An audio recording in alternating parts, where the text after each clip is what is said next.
Graça e paz, né?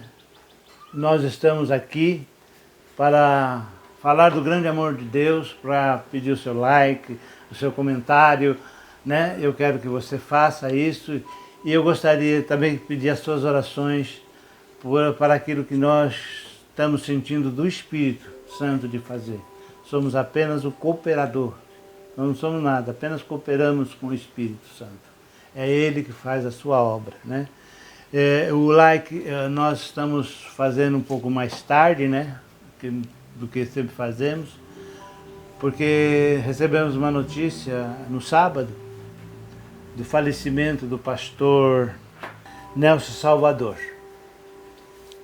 E um homem de Deus, um homem que teve um trabalho maravilhoso na cidade de Cajati, juntamente com o missionário Enéas Stefano, né?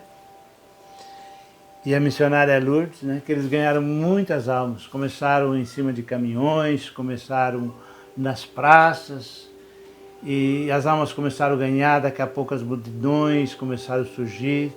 Muito o sobrenatural, os milagres foram tão grandes, né?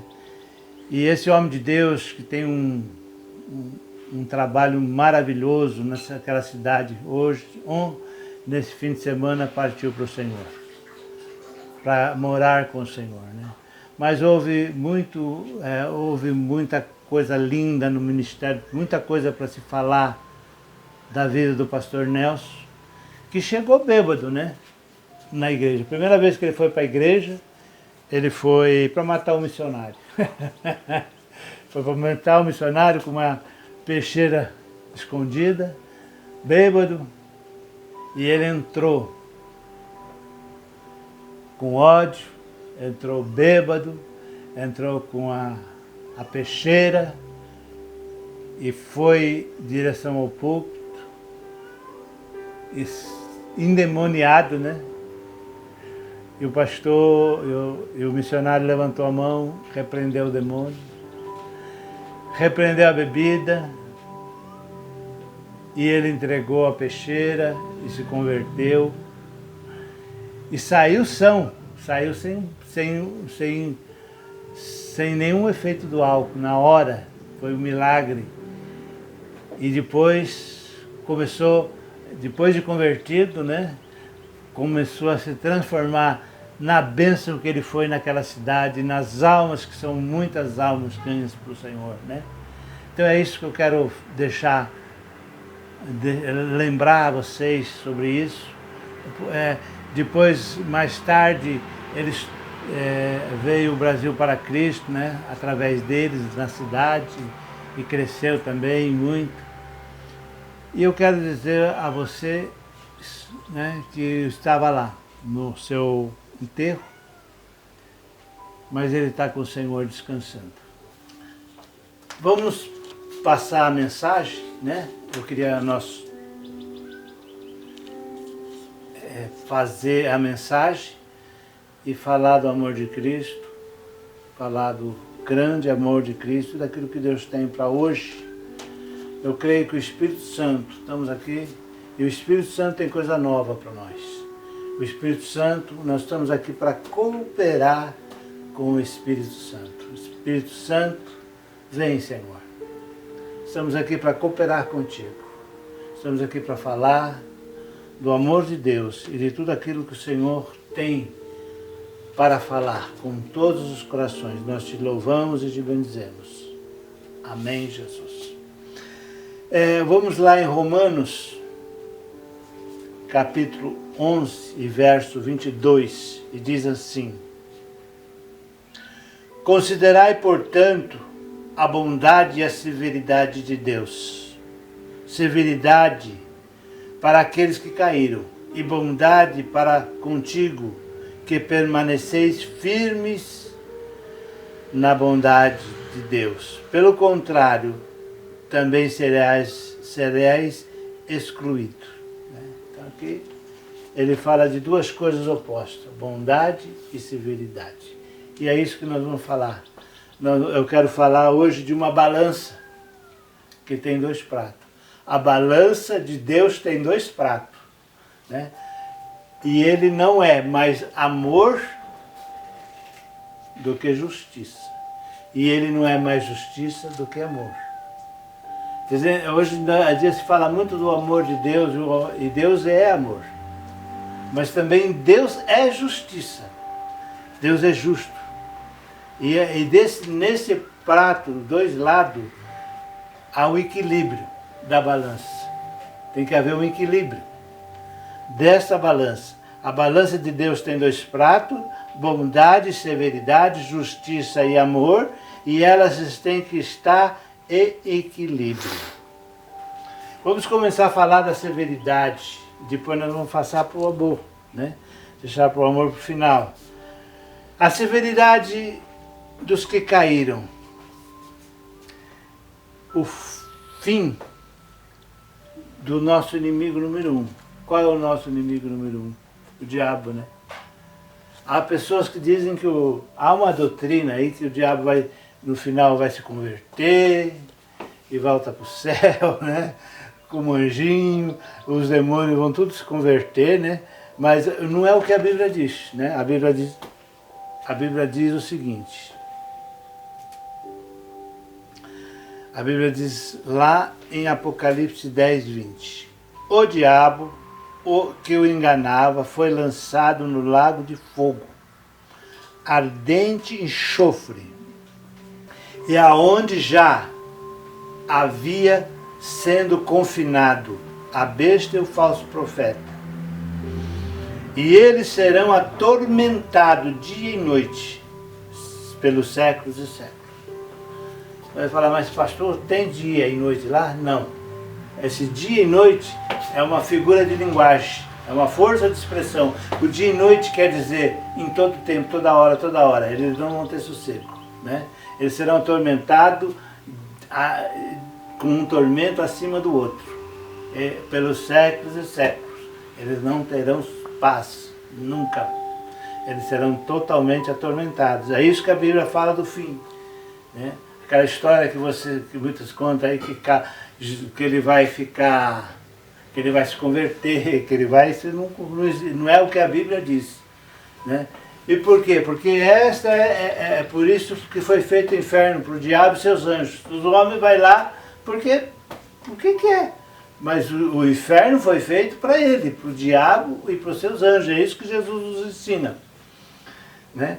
Em Apocalipse 10, 14, 10, eu não vou ler, só vou citar. E diz aqui fala do fim dos adoradores da besta e do falso profeta, que também estarão junto com o seu mestre, com o seu Senhor, né? O Senhor das trevas, lá no tormento eterno. Em Apocalipse 20, 15, também só citando, que é o fim de todos aqueles que não têm o seu nome escrito no livro da vida. Em Apocalipse 21 e 8 tem uma lista, é uma das listas, tem várias listas na palavra de Deus. Eu vou dizer só essa, eu só vou ler essa, Apocalipse 28. Porém, quanto aos covardes, os incrédulos, os depravados, os assassinos, os que praticam a imoralidade sexual, os bruxos e todos os mentirosos, as partes que lhe cabem, será no lago de fogo, ardente. E no meio do fogo e enxofre está a segunda morte. Quer dizer, a segunda morte que é aquela morte. A morte que aí está como separação, a separação definitiva de Deus, né? Se ainda hoje o homem tem essa oportunidade, mas lá não há mais oportunidade. Aos perigos, é o perigo, né? É a balança, por quê? Porque Deus é justo, né? A Bíblia fala que Deus não se deixa escarnecer, que tudo que o homem plantar, isso também vai ceifar, né? A Bíblia fala que quem semeia na carne colherá, vai colher o quê? A corrupção. mas aquele que semeia no Espírito, a vida eterna. E lá em Provérbios 29:1 diz: o homem que muitas vezes repreendido endurece a servir, será quebrantado sem que haja cura. Então é uma palavra de alerta, é uma palavra que chama a atenção. Que Deus, se Ele se repreende uma vez, repreende a segunda vez, repreende a terceira vez. Lá na igreja de Sardes, em Apocalipse 3:5, diz assim, que Deus deu um tempo para que eles se arrependessem. Porém, eles não se arrependeram. Eles não se arrependeram. E por não se arrepender, serão castigados, né? É o exemplo de uma história. Vou contar uma história para vocês. E tinha um rapaz chamado Pedrinho. E um outro menino, seu irmão José. E eles moravam no sítio. Então eles tinham várias tarefas no sítio. Tinha que lavar o chiqueiro, né? Tinha que tratar os animais, tinham que fazer a lição de casa, né? E o Pedrinho ganhou uma bicicleta. Ele amava aquela bicicleta. Ele corria com aquela bicicleta para lá, ele corria com a bicicleta para cá, ele ia para a bicicleta para lá, ele descia com a bicicleta, ele pegava um morrinho assim, tinha os morrinhos, ele vinha com tudo, né? E havia uma pata, um patinho que era de estimação dos pais dele, da mãe. Aquele pato que comia na mão dos donos, né? Que eles amavam. E um dia Pedrinho andando de bicicleta com tudo, descendo uma rampa, o patinho entra no meio. E o que acontece? Ele atropela o patinho. E ele mata o patinho. E ele sabe que o pai amava demais aquele patinho, gostava muito do patinho. Aquele patinho era de estimação, ele nunca ia morrer, né? Nunca ia para degola, nunca ia para panela. Ele não ia para panela, porque era o queridinho da família, né? Então, e morreu aquele pato.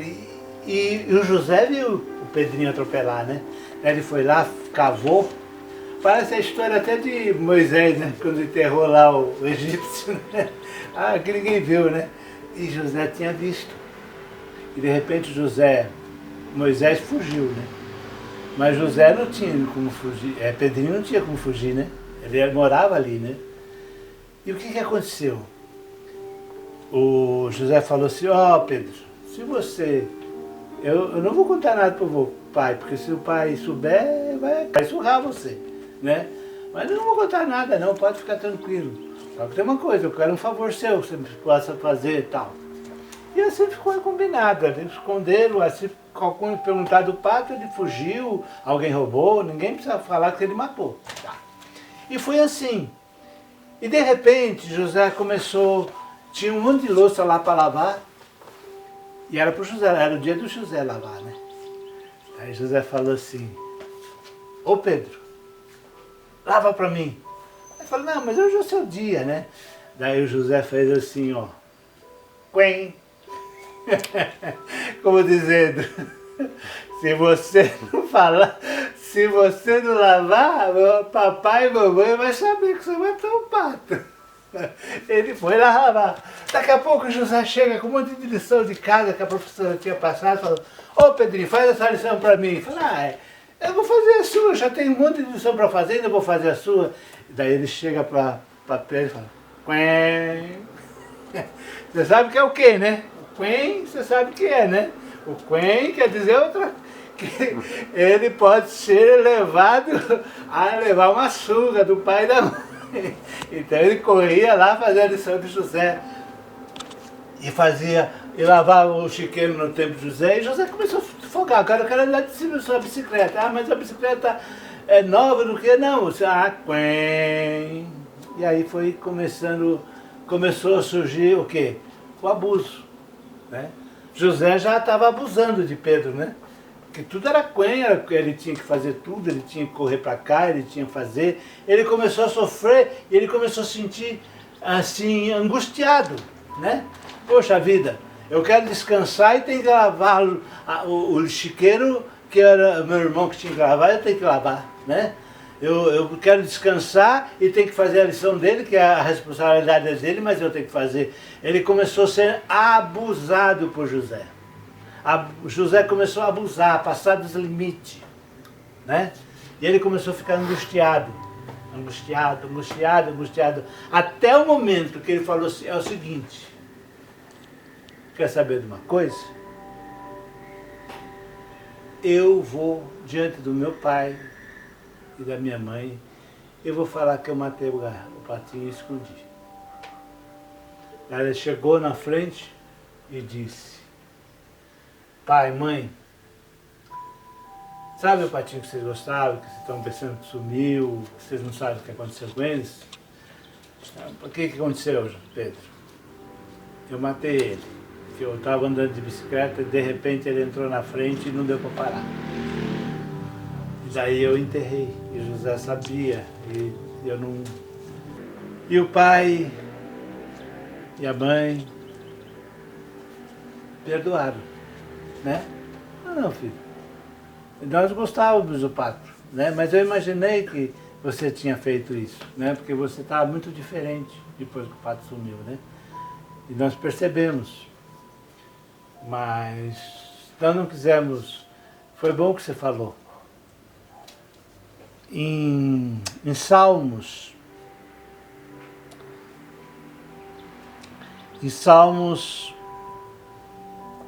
32, 3 e 5 diz o seguinte, né?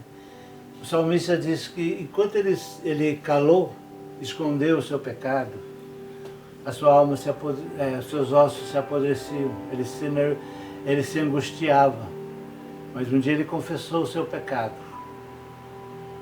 né? E a sua vida teve um novo refrigério. Jesus disse assim, lá em João, primeira epístola de João 1,9: se confessarmos o nosso pecado, Ele é fiel e justo para nos perdoar de todo pecado e nos purificar de toda injustiça. Ele é pecado. Então, tira o peso da tua alma, do abuso que Satanás está fazendo na tua vida. Às vezes Satanás está te abusando. Verdade? Está abusando de você. E você, cheio de acusações, cheio de pensamentos de derrota, falando, ó, você é um fracassado mesmo, você é um pecador mesmo, né? Mas a Bíblia diz que se nós confessarmos o nosso pecado, Ele é fiel e justo para nos perdoar. Em Daniel, Belsazar estava rei da Babilônia, estava fazendo uma festa com os utensílios do templo. Estava lá no bacanal, no meio da bagunça, no meio da confusão. E de repente,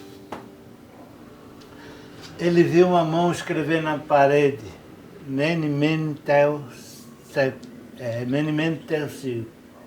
quer dizer, Tekel, e ele não sabia o que estava escrito ali. E aí ele chamou os magos, chamou muita gente, ninguém sabia ler, ninguém sabia entender. Daí a mãe de Belsazar chamou ele do lado e falou: chama Daniel, que Daniel tem um espírito excelente, tem o espírito de Deus vivo. Ele chamou e Daniel leu, e diz assim: pesado fostes na balança e achado em falta. Pesado fostes na balança e achado em falta. Quer dizer, na balança de Deus não havia equilíbrio quando Belsazar foi pesado. Deus tem uma balança para pesar, né? Nós já falamos da balança no começo, então voltando voltou a balança de novo. E o fim de Belsazar foi terrível. Naquele mesmo dia, o seu reino foi tomado e ele foi morto. Ele foi morto. Isso é, vocês vão ver em detalhes no capítulo 5 de Daniel. Eu não estou contando em detalhes, mas os detalhes estão ali, você pode ler. A balança do Senhor é justa e ela é fiel. Por quê? Porque Deus não pode... Se Deus fosse mais amor do que justiça, ele seria injusto. E se ele fosse mais justiça do que amor, ele seria cruel. Então ele não pode ser mais uma coisa do que a outra. Ele é tanto amor, mas é bom lembrar, e é bom pregar, é bom avisar, que ele também é justiça. Hoje muita gente se vê, na Idade Média se falava da ira de Deus, da justiça de Deus, e falava pouco sobre o amor, né? Agora é o contrário, se fala de amor, e se esquece da justiça. Mas não, tem que ter um equilíbrio, há um equilíbrio disso. É uma balança que tem que ser equilibrada, né? Nem tanto para um lado como tanto para o outro, porque a justiça de Deus tem que ser feita. Ela tem que ser satisfeita, porque Deus é santo, santo, santo, santo. E se ele, Jesus, se Deus, ele inocentar o culpado, é tão errado inocentar o culpado como culpar o inocente. É tão errado, é tão errado. E Deus é justo, Deus não pode, não cai nesse caminho. Mas nós temos aqui o fiel da balança. Um fiel da balança, o que controla a balança. E é isso, o fiel da balança chama-se Jesus Cristo, o crucificado. Não é o Jesus Cristo o Rei da Glória. Ele é Rei da Glória, mas agora eu quero apresentar a você não o Rei da Glória. Ele é tremendo, ele é poderoso, ele é muita coisa, mas eu quero apresentar a você o crucificado.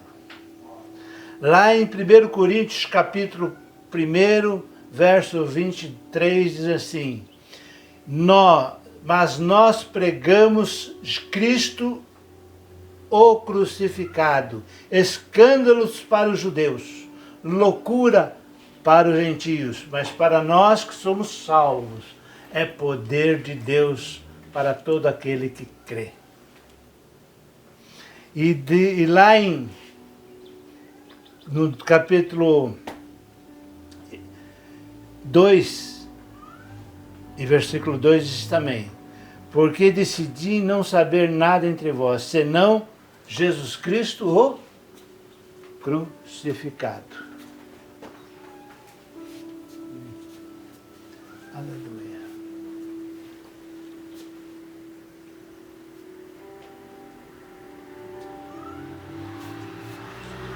Então, nós vamos falar. O crucificado. Né? Jesus naquela cruz,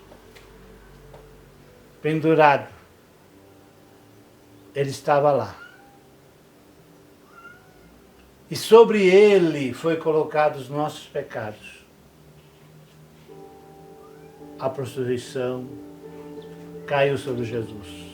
O adultério caiu sobre Jesus. A mentira caiu sobre Jesus. A iniquidade caiu sobre Jesus. E Jesus foi caindo sobre Jesus, todo o pecado de todo o mundo foi caindo sobre Jesus, e a Bíblia diz que aquele que não conheceu o pecado se tornou pecado por nós. Porque quando Deus olhou, ali estava o nosso pecado. E o que Deus fez? Deus se irou e moeu Jesus, o seu próprio filho, em carne, para não nos moer, sabe? Para não nos destruir. Ele apertou Jesus, ele esmiuçou Jesus, para não fazer isso comigo, para isso não fazer contigo. Ele levou sobre si as nossas iniquidades, e sobre as suas pisaduras nós fomos sarados. Então Deus, ele fez com o seu filho aquilo que ninguém podia fazer. Eu estava condenado para o inferno. Esse era o meu, era o que eu precisava, era o que eu merecia. Mas a sua misericórdia e a sua graça, por seu grande amor, Ele me leva para o céu. Porque Deus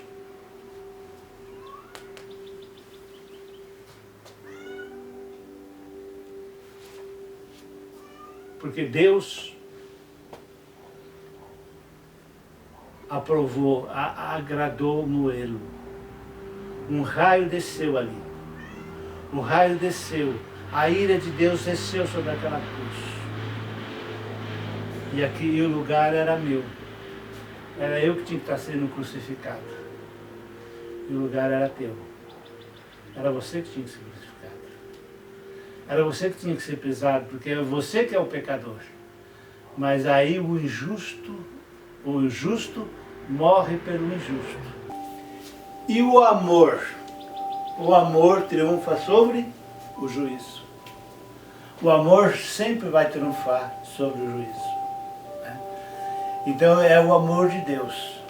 Agora, a Bíblia também fala dos perigos, né? Lá em Hebreus 6:4, né? Fala dos perigos de se afastar.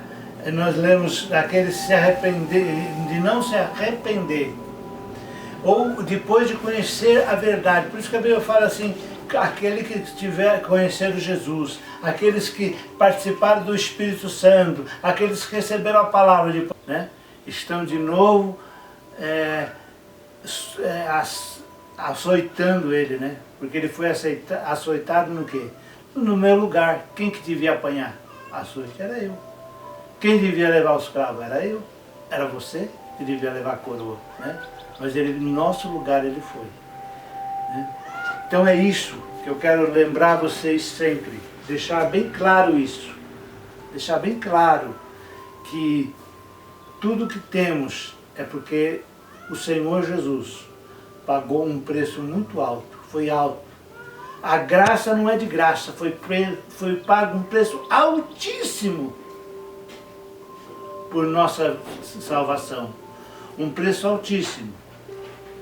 O próprio Filho de Deus, o Santo de Israel, ele pagou o preço para que tivéssemos vidas e vida com abundância.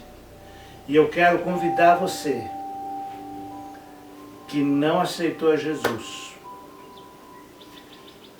que aceite a Jesus, que aceite a Cristo Jesus como o único e suficiente Salvador da sua vida. Porque a Bíblia diz o seguinte: como escaparemos nós do fogo do inferno mesmo? Do fogo. Eu sei que não é popular, não é agradável, é pesado isso, mas como escaparemos nós se rejeitarmos essa grande salvação? Foi grande demais o que ele fez. É uma grande salvação e foi um preço altíssimo, altíssimo. Ele pagou um preço muito alto para que você hoje fosse um filho de Deus, para que você recebesse todas as dádivas que Ele tem para você. Saúde, prosperidade, bênção, Ele foi pago. Nada foi de graça. A salvação para você é de graça, mas Ele pagou um preço altíssimo para que você recebesse isso. E eu quero te convidar para você aceitar Jesus Cristo como seu único e suficiente Salvador e abrir o seu coração e faça a oração comigo. Senhor Jesus, em teu nome, Jesus, eu chego na presença de Deus para aceitá-lo como meu único e suficiente Salvador. Eu quero te dizer, Jesus, que aquilo que o Senhor fez naquela cruz para mim não foi vão, porque eu estou aqui para recebê-lo. Não foi vão, porque eu estou aqui para aceitá-lo. Escreve meu nome no livro da vida e envia, Senhor, o seu Santo Espírito Santo a habitar no meu coração. É o que nós pedimos, Senhor, em nome de Jesus. Eu quero, antes de fazer essa oração, essa última oração, eu quero pedir o like, pedir que você compartilhe o mais número de pessoas possíveis. E que você ore por nós. Eu estarei orando por vocês e eu quero que vocês orem por nós. Essa é uma coisa que eu quero pedir sempre. Compartilhe, escreva, dá o seu comentário. Também que eu gostaria de saber o seu comentário sobre isso. E eu quero deixar com você essa mensagem e quero fazer uma oração final por todos vocês. Se você tem alguma enfermidade, coloca a sua mão no coração agora. Coloca a sua mão no coração e nós vamos orar pelos doentes, pelos enfermos, pelos oprimidos, por todos aqueles que estão amarrados nas teias de Satanás e que receba a vitória. Senhor, nosso Deus e nosso Pai, em nome de Jesus Cristo, Teu Filho amado, eu quero abençoar a todos que estão ouvindo essa mensagem. Oh Deus, que estão recebendo a Jesus como Salvador. Eu quero te pedir a cura. Cura o câncer, Senhor. Cura o intestino enfermo, Senhor. Cura, Senhor, o problema mental, Senhor. As dificuldades, a opressão, a depressão. Oh Deus, em nome de Jesus, nós nos levantamos contra tudo isso. Porque sabemos que de tu, Senhor, vem a cura. Nós repreendemos agora, no nome santo de Jesus, as enfermidades. Nós repreendemos agora, em nome de Jesus, as dívidas financeiras. Te pedimos, ó Deus, a tua bênção, a tua graça, a tua sabedoria sobre o teu povo, Senhor. Faz uma obra, Senhor. E abraça, Senhor, aquele que se arrependeu, aquele que aceitou a Cristo como Salvador. Ó Deus, faz uma obra perfeita, que aceitou esse Jesus o crucificado, aquele que foi para a cruz, para que hoje eu pudesse falar com Deus diretamente no Santo dos Santos. Oh, glória a Deus por isso. Nós te pedimos tudo isso em nome de Jesus Cristo, o Messias de Israel,